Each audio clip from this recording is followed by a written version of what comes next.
Você sabia que o agogô tem 8.000 anos de história?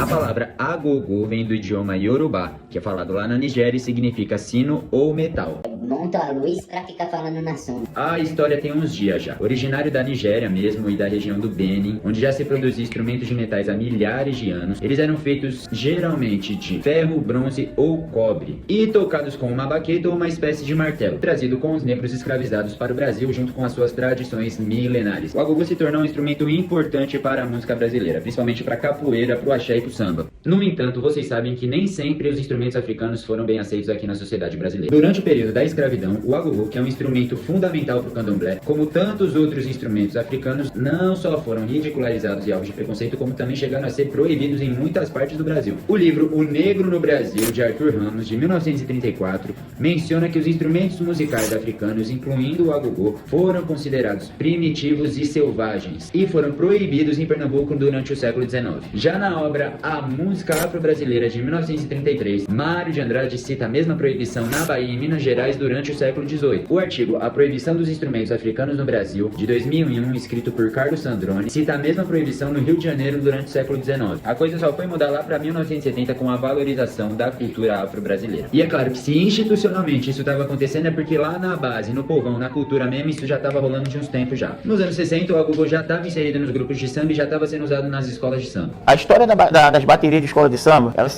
ela começa com 4 instrumentos: o agogô de 2 bocas, a cuíca de madeira, o pessoal falava barril, o tamborim sextavado e o bumbo, que agora o pessoal chama de surdo. A história do agogô, ela começou em 1972, com o Edgar. Ele desfilava sozinho na frente da bateria da Portela. E a primeira escola de samba do Rio de Janeiro que colocou o agogô foi a Portela, 1979, a primeira ala formada.